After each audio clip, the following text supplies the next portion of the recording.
warahmatullahi wabarakatuh. Alhamdulillahirabbil alamin. Wassalatu wassalamu ala asrofil anbiya'i wal mursalin wa ala alihi washabbihi ajmain. Puji syukur kehadirat Allah Subhanahu wa taala yang mana pada hari ini kita masih diberikan kesehatan, keberkahan sehingga masih dapat bertemu di ruangan Lepsika ini dalam kegiatan diseminasi budaya positif. Yang saya salawat rangkaikan salam kita hadiahkan kepada Nabi kita Nabi Muhammad SAW beserta keluarga dan kerabatnya. Yang saya hormati Bapak Ibu guru yang telah berkenan hadir mengikuti kegiatan hari ini. Bapak Ibu sekalian semuanya, pada hari ini satu akan menyelesaikan tugas aksi nyata pada modul 1/4 yaitu tugasnya diseminasi budaya positif. Yang harapannya apa yang saya sampaikan ini dapat sama-sama kita terapkan dan kita laksanakan di sekolah kita.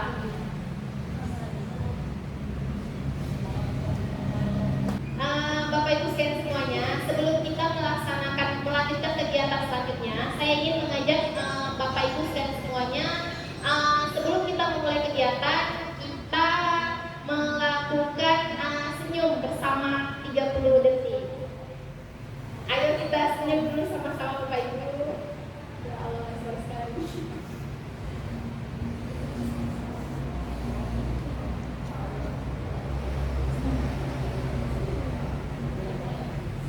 Oke. Menurut Bapak Ibu tadi, mengapa kegiatan tadi kita awali dulu dengan senyum? Dan apa yang Ibu rasakan ketika setelah melakukan senyum tadi? Mungkin dari Bapak Ibu salah satu ingin memberi pendapat atau memberi tanggapan.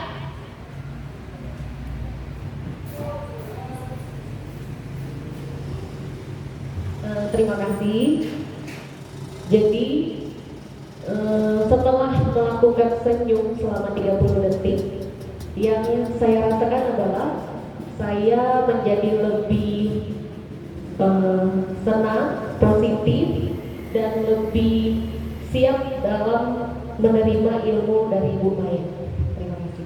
Luar biasa. Terima kasih Bu Desi yang telah memberikan tanggapannya. Selanjutnya kita ke pertanyaan pemantik. Sebelum kita memulai ke dalam materinya, saya ingin bertanya dulu nih kepada Bapak Ibu semuanya.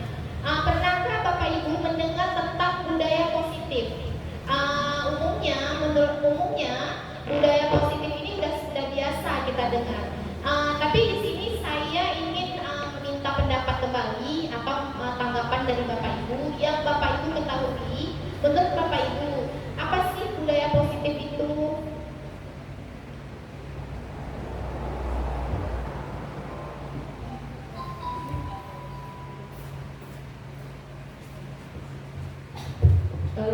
Yang saya tahu budaya positif itu budaya itu kan terkenal dengan kebiasaan gitu ya. Sedangkan positif itu adalah hal-hal yang baik, hal-hal yang positif seperti itu. Jadi ketika mendengar tentang budaya positif dapat diartikan seperti kita membiasakan atau yaitu membiasakan hal-hal yang positif seperti itu, hal-hal yang baik atau hal-hal yang positif begitu. Luar biasa sekali. Jadi menurut Ibu Desi, budaya positif itu adalah hal-hal atau kebiasaan-kebiasaan yang baik yang bisa kita terapkan dan yang biasa kita lakukan di lingkungan kita, terutama lingkungan sekolah. Oke.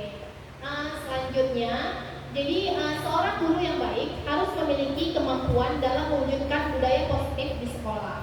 Budaya positif di sekolah merupakan nilai-nilai dan kebiasaan-kebiasaan di sekolah yang berpihak pada murid agar mereka dapat berkembang menjadi pribadi yang kritis, penuh hormat, dan bertanggung jawab.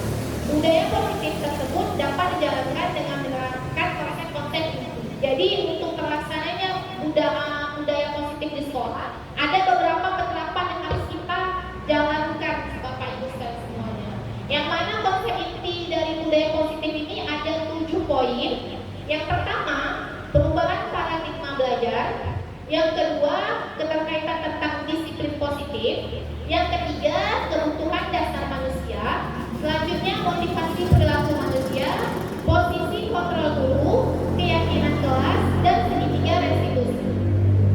Jadi, jika 7 konsep inti ini sudah kita terapkan, maka budaya positif akan mudah kita jalankan di sekolah kita, Bapak. Selain yang pertama, perubahan paradigma belajar. Untuk membangun budaya positif, sekolah perlu menyediakan lingkungan yang positif, aman, dan nyaman, agar murid-murid mampu berpikir, bertindak, dan mencipta dengan merdeka, mandiri, dan bertanggung jawab. Lazimnya, disiplin dikaitkan dengan kontrol. Dalam hal ini, kontrol guru dalam menghadapi guru. Jadi, upaya peranan kita, Bapak Ibu, dalam terciptanya budaya positif ini sangat berpengaruh. Artinya, anak di sekolah ini keterkaitannya untuk bisa melakukan budaya positif itu keterikatannya dengan kita, gitu Bapak Ibu. Jadi di sini ada satu cerita yang saya tuangkan antara A dan B. Kita umpamakan saja antara A dan B. A itu adalah kita, Anda, dan B adalah teman Anda. Ceritanya, sobeklah cari kertas kecil, tuliskan benda atau sesuatu yang sangat berharga untuk Anda pada kertas tersebut. Letakkan di salah satu tangan Anda dan genggam benda tersebut dengan segala daya. Buanglah sebuah kepalan. Teman Anda akan mencoba sekuat tenaga dengan berbagai cara untuk meminta Anda memberikan benda tersebut. B bisa membujuk, mengancam, mengardik, merayu, menyuap, apa saja agar dapat membuka kepalan tangan Anda. Jadi inti dari cerita ini, kita sebagai A dan B sebagai teman kita, kita ini menggenggam sesuatu dalam tangan kita dan meminta kawan kita untuk membuka genggaman itu. Namun apa yang terjadi?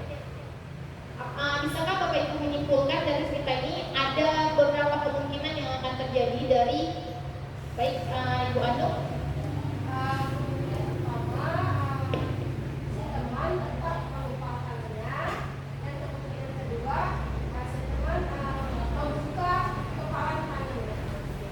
Luar biasa sekali.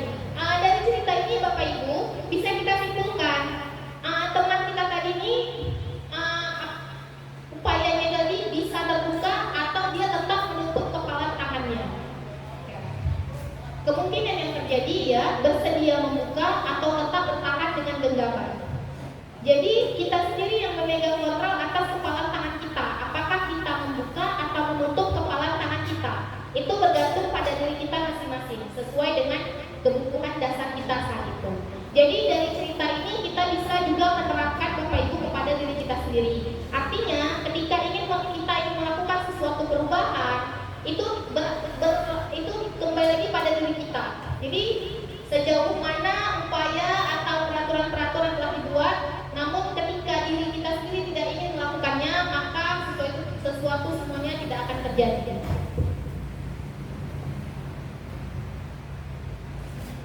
Selanjutnya Bapak Ibu, pembelajaran dengan paradigma baru.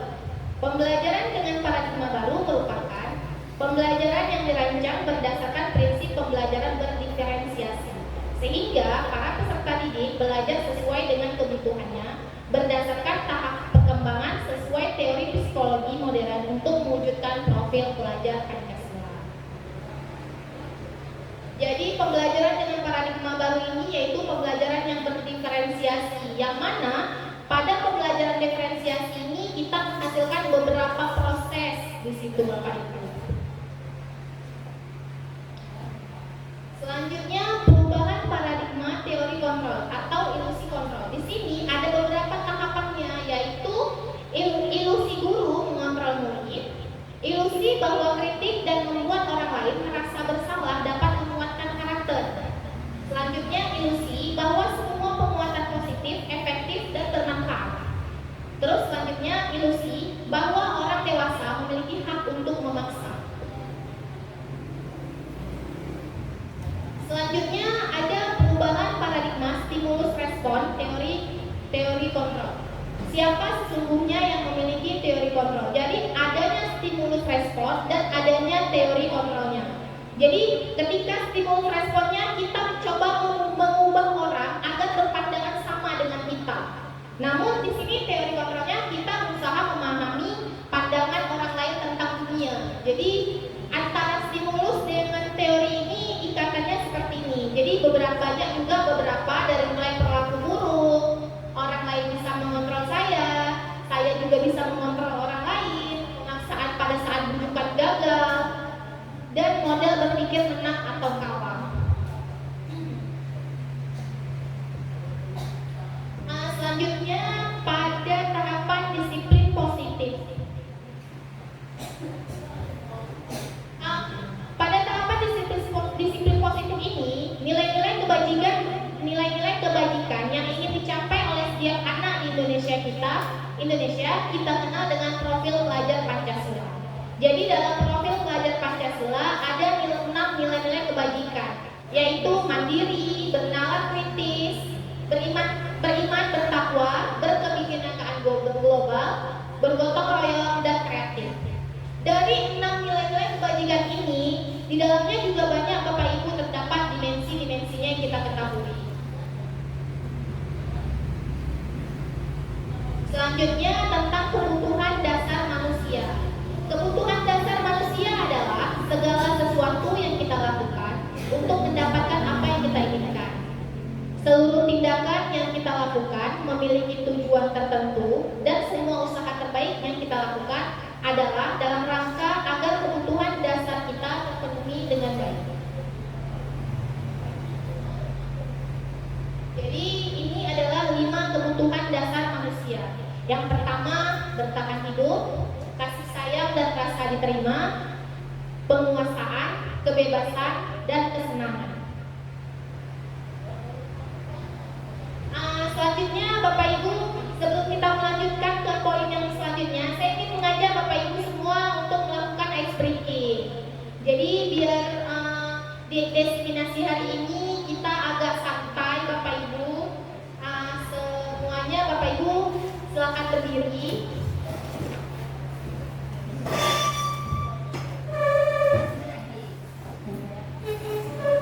Di sini saya ada menampilkan salah satu video yang menurut saya bisa merilekskan kita, membuat kondisi desiminasi hari ini berjalan dengan baik, dan mudah-mudahan kita sama-sama enjoy dan menikmati proses diskusi desiminasi hari ini. Bapak Ibu sama-sama kita mengikuti gerak yang ada dalam layar ini.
jadi lebih semangat dalam mengikuti kegiatan diseminasi ini.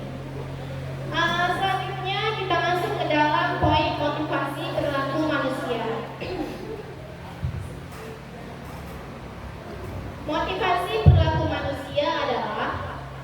Motivasi adalah dorongan yang timbul pada diri sendiri secara sadar atau tidak sadar untuk melakukan suatu tindakan dengan tujuan tertentu.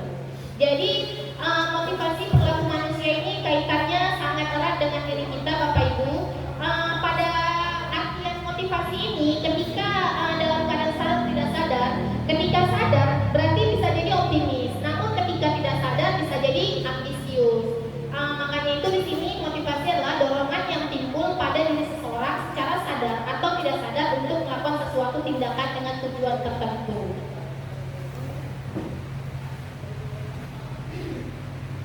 Selanjutnya, motivasi ini juga ada terbagi dari motivasi ekstrinsik dan motivasi intrinsik. Dalam kaitan motivasi ekstrinsik, murid melakukan disiplin diri dikarenakan takut dihukum atau menghindari hukuman. Selanjutnya, murid melakukan disiplin diri dikarenakan ingin mendapatkan imbalan atau berupa hadiah atau pujian dari orang lain. Dalam motivasi intrinsik, murid melakukan disiplin diri dikarenakan untuk menjadi orang yang mereka inginkan dan menghargai diri sendiri dengan nilai-nilai yang mereka percaya. Jadi inilah perbedaan kedua motivasi dari motivasi ekstrinsik dan motivasi intrinsik. Berikut saya paparkan juga konsep disiplin dengan identitas gagal, yaitu di bagian hukuman adanya poin-poin menyakitkan, tidak nyaman, memaksa, murid jadi takut, murid menyembunyikan kesalahan, dan murid menjadi rendah hati. Dan pada penghargaan atau hadiah, yaitu efeknya apa? Tidak efektif, merusak hubungan atau adanya sifat iri, mematikan kreativitas, menghukum dengan sistem ranking, dan merampas hak menghargai dirinya sendiri. Selanjutnya, konsep disiplin dengan identitas sukses. Dengan identitas sukses itu yaitu adanya konsekuensi dan restitusi, yang mana pada konsekuensi adanya penguatan jangka pendek, perlu monitoring berkelanjutan, adanya stimulus dan respon, dan murid jadi lebih menghormati peraturan. Pada restitusi, murid bertanggung jawab atas perilakunya, fokus pada pemecahan masalah jangka panjang, murid menghormati dirinya dan orang lain, dan murid juga lebih bersemangat memperbaiki kesalahannya. Jadi efek dari konsekuensi dan restitusi ini, Bapak Ibu, inilah ketika kita memberikan sebuah konsekuensi, inilah yang akan dijalankan oleh anak. Ketika kita mau menyelesaikan masalah dengan restitusi, ini murid jadi lebih bertanggung jawab atas perilakunya. Namun setiap tahapan-tahapan konsep disiplin dengan identitas sukses ini juga ada tahapan-tahapannya gitu, tergantung dari masalah apa yang dilakukan oleh anak.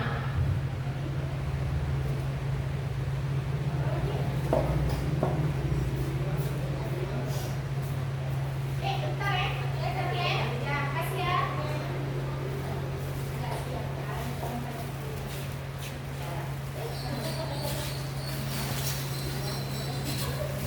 Berikut Bapak Ibu ada beberapa contoh. Di sini saya ingin mengajak Bapak Ibu untuk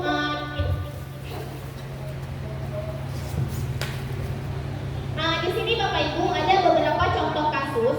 Di sini saya ingin mengajak Bapak Ibu sekalian semuanya dari kasus-kasus 5 kasus ini, apakah ini termasuk hukuman atau konsekuensi? Mari sama-sama kita membahas Bapak Ibu dari yang pertanyaan pertama. Dari pernyataan yang pertama. Mencatat 100 kali di dalam buku kalimat, saya tidak akan terlambat lagi karena terlambat ke sekolah. Menurut Bapak Ibu, dalam pernyataan poin pertama ini termasuk hukuman atau konsekuensi? Konsekuensi. Iya. Selanjutnya, berdiri di depan kelas sambil mengangkat kaki satu karena tidak bisa menjawab pertanyaan. Apakah ini termasuk hukuman atau konsekuensi? Membersihkan tumpahan air meja tulis karena tersenggol pada saat belajar. Oke, baik. Selanjutnya lari mengelilingi lapangan basket 2 kali karena terlambat 10 menit untuk pelajaran PJOK. Oke, selanjutnya nanti kita lihat jawabannya. Membersihkan WC sekolah karena mematahkan pensil kawannya. Oke, luar biasa sekali Bapak Ibu sekalian semuanya. Jadi pada kasus pernyataan kasus mencatat 100 kali di dalam buku kalimat, saya tidak akan terlambat lagi karena terlambat ke sekolah. Ini adalah bentuk dari konsekuensi. Yang selanjutnya berdiri di depan kelas sambil mengangkat kaki satu karena tidak bisa menjawab pertanyaan. Ini adalah bagian dari hukuman gitu. Selanjutnya membersihkan tumpahan air di meja tulis karena tersenggol pada saat pelajaran. Ya benar, konsekuensi. Lari mengelilingi lapangan basket 2 kali karena terlambat 10 menit untuk mengikuti pelajaran PJOK. Ini termasuk konsekuensi. Dan yang terakhir membersihkan WC sekolah karena mematahkan pensil kawannya. Ini termasuk hukuman.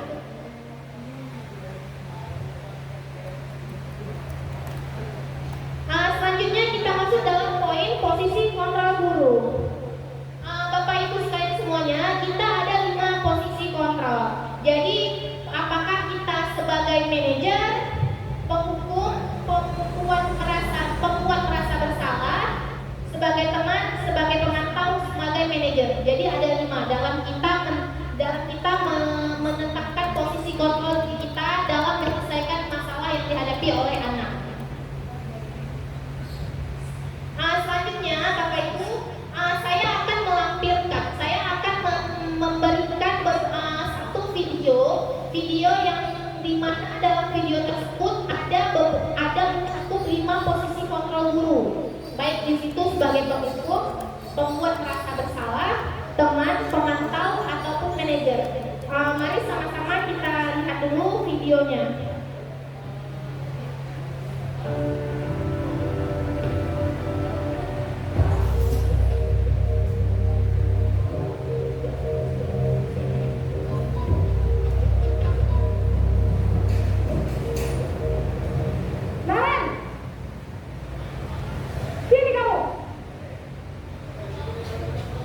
Selamat pagi, Bu. Selalu terlambat. Kamu deh, pasti terlambat. Maaf, Bu. Saya Apa? Apa coba? Alasan kamu apa lagi? Kapan sih kamu tidak terlambat? Malas sekali ya kamu jadi anak. saya Dasar pemalas. Gak kapok-kapok sih kamu. Sudah berapa kali terlambat? Sana, kamu keliling lapangan basket 2 kali. kenapa saya harus keliling lapangan basket, Bu? Kenapa? Kamu mau lawan ibu? Berani-beraninya jawab. Sudah terlambat, masih berani jawab pula. Sekarang, keliling lapangan basket 5 kali sekalian. Biar kapok. Cepat. Pergi sana ke lapangan basket.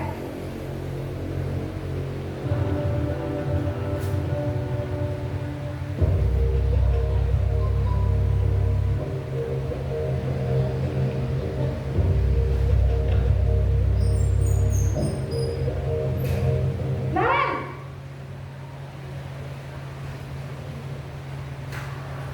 Selamat pagi, Bu. Naren. Kamu kenapa terlambat lagi, nak? Ya Tuhan, Naren. Kamu senang ya bikin ibu susah ya? Kalau kamu terlambat lagi, nanti ibu yang ditegur bapak kepala sekolah, nak. Disangka ibu tidak bisa membina kamu. Duh, gimana ini? Maaf, Bu. Duh, Gusti Naren. Kamu suka ya kalau ibu ditegur bapak kepala sekolah?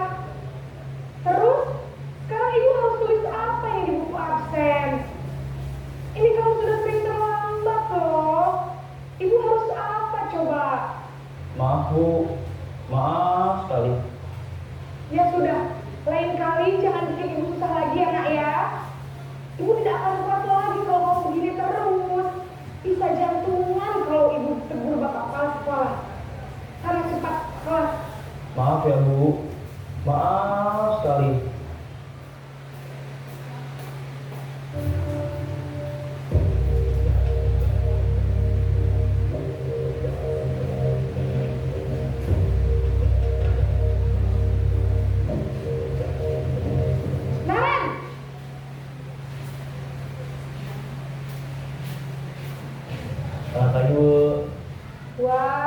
sudah jam berapa ini nak?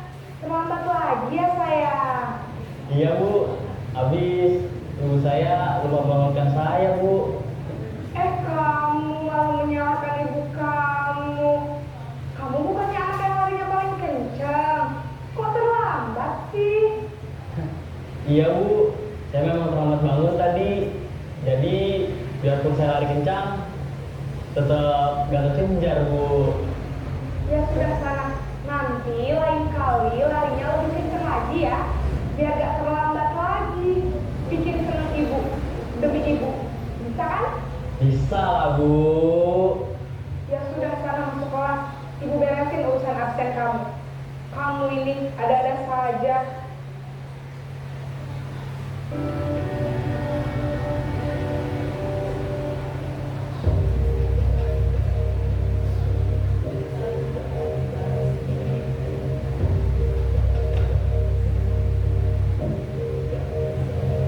Naren!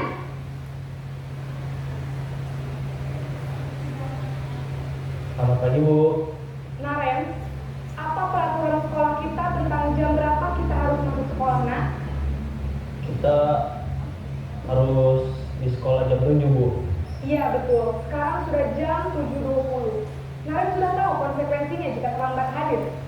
Paham Bu, saya harus tinggal kelas pas jam istirahat selama 20 menit. Iya benar, konsekuensinya demikian.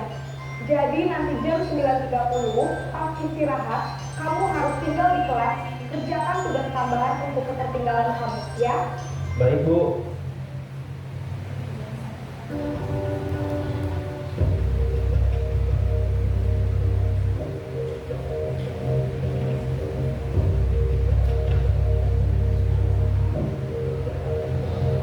Naren!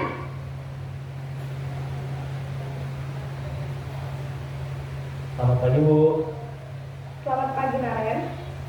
Maaf Bu, saya terlambat. Iya, sekolah masuknya jam 7, sekarang sudah jam 7.20. Jadi sekarang bagaimana ini Naren? Maaf Bu, saya lupa cara alarm saya semalam.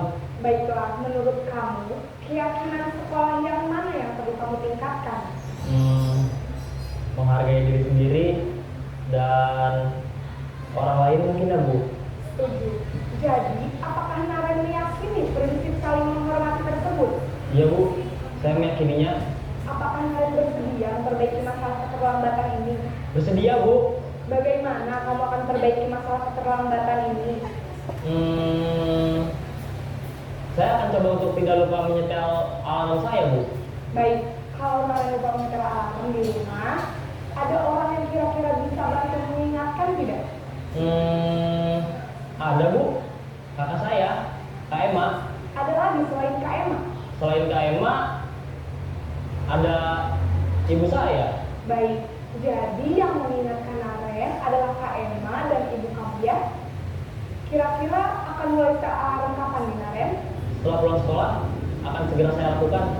Baik, jadi Naren akan setel alarm untuk bangun besok pagi dan akan diingatkan oleh kakak dan ibunda Naren ya. Ada lagi yang mungkin perlu dilakukan Naren agar tidak terlambat bangun lagi. Tidak ada Bu. Baik Naren, terima kasih untuk kerjasama kamu. Sekarang kamu perlu kembali ke kelas untuk belajar. Baik Bu, terima kasih.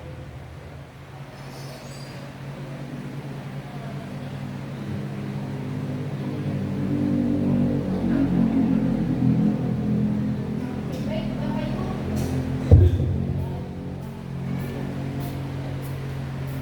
Baik Bapak Ibu, dari video yang tadi saya paparkan, jadi dari cerita video tersebut ada 5 posisi kontrol contoh guru dalam menyelesaikan masalah siswa terlambat.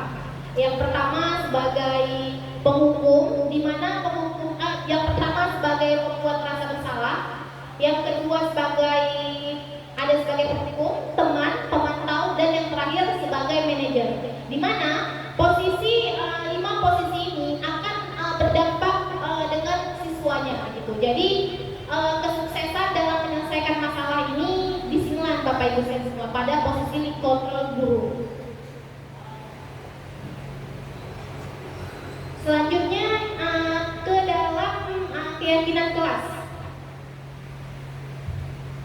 Kenapa keyakinan kelas? Kenapa tidak peraturan kelas atau tata tertib kelas? Apakah di sini ada Bapak Ibu yang bisa menjawab atau memberi tanggapan kenapa kita membuat keyakinan kelas nih, bukan peraturan ataupun tata tertib kelas? Maka, baik, Bu Syarina. Baik, izin menjawab Ibu Maya. Jadi kenapa keyakinan kelas bukan peraturan kelas atau tata tertib kelas? Menurut saya keyakinan kelas itu adalah poin-poin yang dibuat oleh kesepakatan guru dan siswa yang sama-sama disepakati untuk dilaksanakan di kelas mereka. Nah, sedangkan peraturan atau tata tertib kelas biasanya sudah diatur dan sifatnya memaksa tanpa meminta pertimbangan siswa atau melalui pertimbangan guru. Terima kasih, Bu Maya. Terima kasih pada Ibu Syarina yang telah memberi tanggapan. Ya, jadi Bapak Ibu, dari tanggapan Ibu Syarina tadi, menurut Ibu Syarina, keyakinan kelas itu kita itu sesuai dengan apa yang memang dibutuhkan oleh anak-anak dan memang siap dijalankan di kelas tersebut. Namun ketika kita merujuk pada peraturan atau tata tertib, biasanya sifatnya itu memang sudah terbentuk gitu. Jadi perbedaannya, salah satu perbedaannya di situ. Di sini keyakinan kelas merupakan kesepakatan kelas yang diyakini bersama oleh guru dan murid selama proses pembelajaran. Jadi umumnya setiap guru per mapel itu memiliki keyakinan kelas masing-masing. Mungkin di kelas mapel matematika boleh menggunakan kalkulator, tapi di pelajaran lain tidak gitu, ataupun alat bantu yang lain gitu. Tergantung oleh kebutuhan setiap guru mapel di kelas tersebut. Peraturan kelas sering bersifat lebih kaku dan memaksa. Meskipun peraturan dapat memberikan struktur dan ketertiban, mereka terkadang tidak dapat memberikan ruang bagi siswa untuk memahami alasan dibalik aturan tersebut. Jadi beberapa pembentukan keyakinan kelas. Yang pertama bersifat abstrak, selanjutnya berupa pernyataan universal dibuat dalam pernyataan positif, sedikit saja agar mudah diingat, sesuai dengan kondisi kelas dan sekolah sehingga mudah diterapkan. Semua warga sekolah atau warga kelas dilibatkan dalam membuat keyakinan kelas.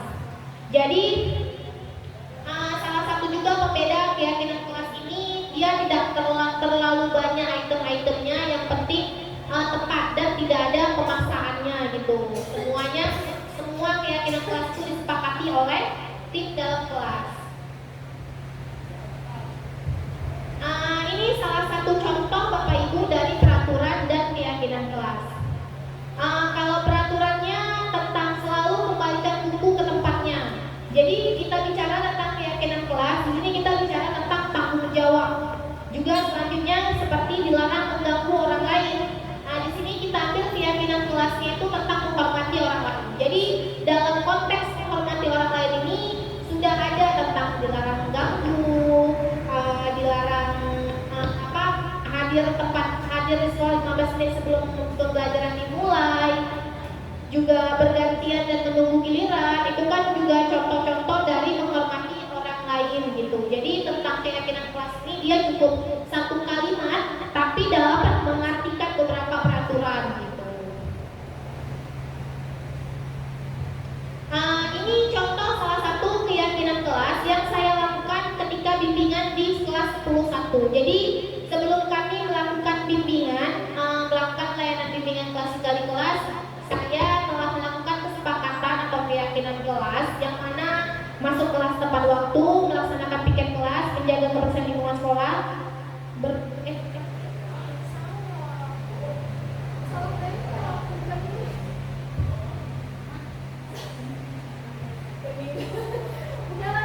Enggak apa-apa, Gas. Bapak Ibu, berikut keyakinan kelas yang saya lakukan dan saya terapkan. Kami sepakat membuat di kelas 10.1, yaitu masuk kelas tepat waktu, melaksanakan piket kelas, menjaga kebersihan lingkungan sekolah, berpakaian rapi dan atribut lengkap, sopan dan santun kepada guru, menjalin hubungan baik antar teman. Selanjutnya kita masuk dalam tahapan segitiga Segitiga restitusi yaitu proses menciptakan kondisi bagi murid untuk memperbaiki kesalahan mereka, sehingga mereka bisa kembali pada kelompok mereka dengan karakter yang lebih kuat. Melalui segitiga restitusi, guru dapat membantu murid menjadi lebih memiliki tujuan disiplin positif dan memulihkan dirinya setelah berbuat salah.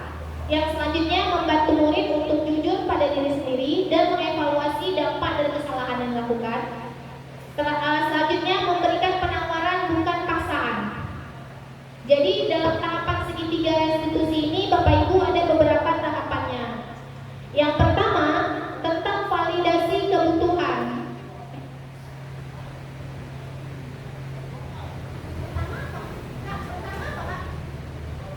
Validasi. Mesti ada identitas dulu kan? Mesti ada identitas, berarti mana validasi barunya. Jadi Bapak Ibu, dalam proses tahapan segitiga restitusi ini, yaitu ini adalah salah satu proses tahapan gimana cara kita membantu menyelesaikan masalah anak. Dalam tahapan segitiga restitusi ini, yang pertama kita menstabilkan identitas dulu. Kalau kami dari BK itu biasanya kita gali informasi dulu, kita stabilkan identitas anak dulu. Selanjutnya baru kita menanyakan validasi kebutuhannya. Setelah dia mengakui atas dasar dan tahapan pertama dari gali informasi tadi, langsung kita ke validasi kebutuhannya gitu. Setelahnya baru kita menanyakan tentang keyakinan. Jadi ketika kita menyelesaikan masalah dengan segitiga restitusi dengan menerapkan 5 posisi kontrol kita, maka kita lebih mudah, anak pun mudah, kita pun mudah dalam menyelesaikan masalah.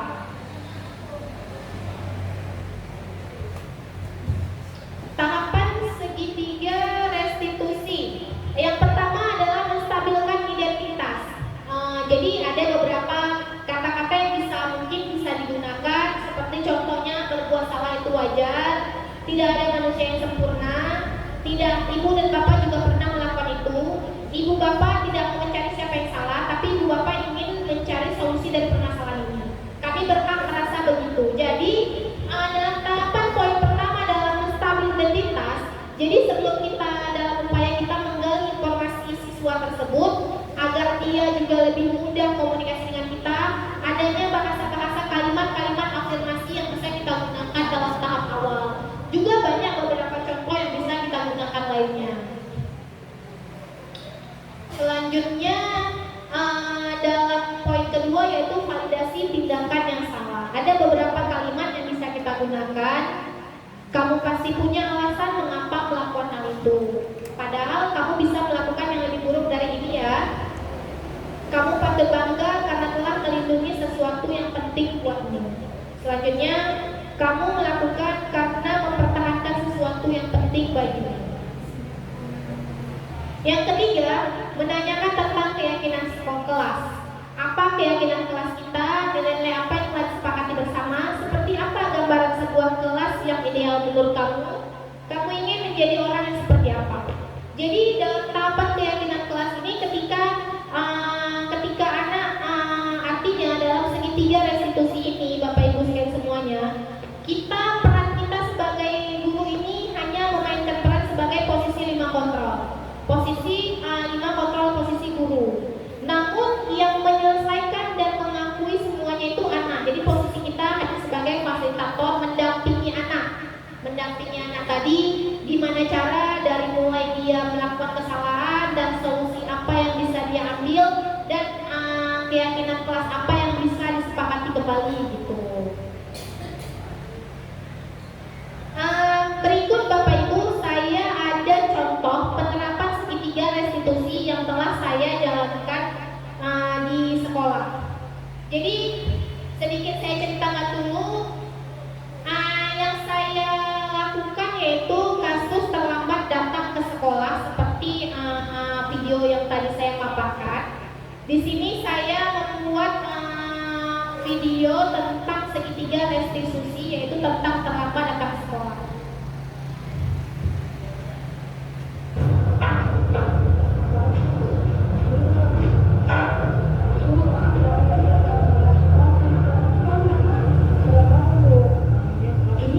Hari ini ibu bantu kamu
ini nggak terjadi lagi gitu. Mungkin saya bisa masuk dengan waktu dari saya bangun tidur dan hingga saya mau tidur lagi. Jadi mungkin bisa saya membuat list keseharian saya dari bangun tidur seperti sarapan, ada pelajaran seperti itu.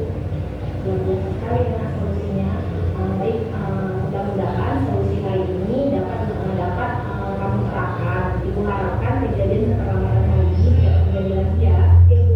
Assalamualaikum warahmatullahi wabarakatuh. Saya Wida Hamzah Putri dari Tugas Guru. Saya merasa lega setelah melakukan bimbingan konseling dengan Bu Maya. Saya tidak merasakan dipojokkan, walaupun saya berusahakan. Saya berjanji mulai besok saya tidak akan terlambat lagi dan akan mematuhi peraturan sekolah. Sekian dari saya, Wida Hamzah Putri. Maaf jika ada salah kata. Assalamualaikum warahmatullahi wabarakatuh. Ya, jadi Bapak Ibu tadi adalah paparan dari kasus tugas dari saya menyelesaikan kasus dengan melibatkan segitiga restitusi. Di sini peran saya hanya sebagai peran saya sebagai manajer. Namun dalam menyelesaikan masalah saya hanya mendampingi anak gitu. Jadi saya bertanya kepada anak kenapa terlambat dan saya tanya lagi keyakinan sekolah mana yang telah kamu langgar dan apa yang bisa kamu lakukan agar permasalahan keterlambatan ini tidak terulang lagi. Di situ saya sudah melakukan segitiga restitusi termasuk sampai ke tahap testimoni dari siswa yang bersangkutan. Selanjutnya Bapak Ibu mungkin ini saja yang bisa saya paparkan dari kegiatan hari ini. Selanjutnya saya ingin melakukan refleksi dari kegiatan ini. Dari paparan yang saya sampaikan tadi, menurut Bapak Ibu, pengetahuan baru apa yang telah kita dapatkan dari hasil kegiatan diseminasi ini? Apakah ada dari Bapak Ibu perwakilan ingin memberi tanggapan? Baik, kepada Ibu Desi kami persilakan. Terima kasih Bu Maya. Jadi dari pemaparan diseminasi budaya positif hari ini, saya dan kami semua mendapatkan ilmu baru tentang 5 posisi kontrol yang harus diketahui oleh para guru-guru semua. Dimana kita ketahui bahwa apalagi kan seperti kayak misalnya guru BK itu kan terkenal kejam begitu ya di mata anak-anak gitu. Jadi ketika kita dinilai tidak baik oleh anak-anak, kita bisa merefleksikan kira-kira kita bisa nggak pakai 5 posisi kontrol tadi untuk merubah mindset anak-anak terhadap guru BK seperti itu ya. Terima kasih. Terima kasih kepada Ibu Desi yang telah memberikan tanggapan dan masukan yang luar biasa sekali. Menurut Ibu Desi, 5 posisi kontrol yang hari ini sudah saya paparkan dapat menjadi pengetahuan baru terhadap guru BK, yang mana ketika bagaimana cara kita merubah mindset anak gitu dalam kita bantu menyelesaikan masalahnya. Mudah-mudahan dari apa yang kegiatan diseminasi ini dapat juga mengajak rekan-rekan lain untuk bisa bergabung mengikuti pendidikan guru bergerak. Selanjutnya mungkin ada lagi rekan-rekan dari guru-guru yang ingin memberikan refleksi tentang pengetahuan baru apa yang telah didapatkan pada kegiatan ini. Baik, pada Ibu Syarina. Baik, terima kasih Bu Maya. Dari pemaparan beberapa budaya positif yang sudah Ibu sampaikan tadi, saya tertarik sekali dengan segitiga restitusi. Jadi sebenarnya kita para guru, saya sendiri merasa sudah pernah melakukan segitiga restitusi ini, cuman mungkin kita tidak menyadari saja bahwa ini merupakan bentuk dari segitiga restitusi. Seperti kita menanyakan identitas tadi, kita sebenarnya sudah sering melakukan itu, di mana guru-guru ketika anaknya membuat masalah pasti ditanya terlebih dahulu, kenapa kamu membuat masalah, kenapa kamu melakukan hal tersebut. Pasti ada menanyakan identitas terlebih dahulu. Kemudian kita memvalidasi tindakan yang salah. Kita pasti pernah menanyakan kepada murid kita kenapa kamu, alasan mereka melakukan kesalahan dan sebagainya. Cuman mungkin di menanyakan keyakinan kita mungkin masih kurang, karena untuk keyakinan sekolah atau keyakinan kelas sendiri jujur saya baru mendapatkan di sini gitu ya. Selama melihat banyaknya guru penggerak yang memberikan pembelajaran tentang keyakinan kelas yang bisa dijadikan dasar untuk anak-anak bersikap dan bertindak gitu. Terima kasih Bu Maya. Terima kasih untuk Bu Syarina atas pendapat dan tanggapan yang luar biasa. Jadi dalam kita menyelesaikan kasus segitiga restitusi ini sangat ketika kita menjalankan ketika kita menyelesaikan masalah anak menggunakan segitiga restitusi, anak menjadi lebih nyaman dan tidak merasa adanya dia merasa disalahkan, dan kita juga menemukan solusi yang bisa sama-sama anak terapkan dan kita juga lebih enak mengikuti perkembangan anak. Selanjutnya, apakah dari rekan-rekan kelas kalian semuanya, Bapak Ibu Guru, apakah ada yang ingin menambahkan atau memberi tanggapan atau memberikan refleksi pada kegiatan hari ini lagi? Selanjutnya mungkin saya ingin bertanya nih tentang refleksi juga. Pengalaman baru apa yang Bapak Ibu dapatkan dari kegiatan kita hari ini? Jadi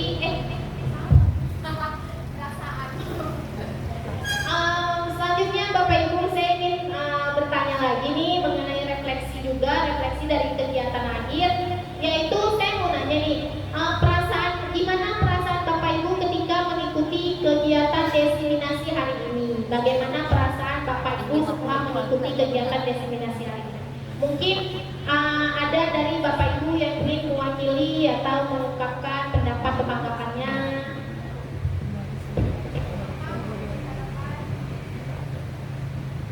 Ya, silakan pada Ibu Bapak. Perasaannya sangat senang karena dengan adanya kegiatan ini kami menjadi istilah-istilah yang sebenarnya kata Bu Sarina tadi sudah dijalankan, tapi hanya nggak tahu namanya aja. Jadi kita dapat pengalaman baru, ilmu baru. Terima kasih, luar biasa sekali. Mudah-mudahan apa yang sama-sama kita laksanakan pada hari ini dapat sama-sama kita terapkan dan kita laksanakan di sekolah kita, terutama dalam proses melaksanakan proses pembelajaran di kelas. Selanjutnya Bapak Ibu, kita sudah sampai dalam tahap sesi akhir, yaitu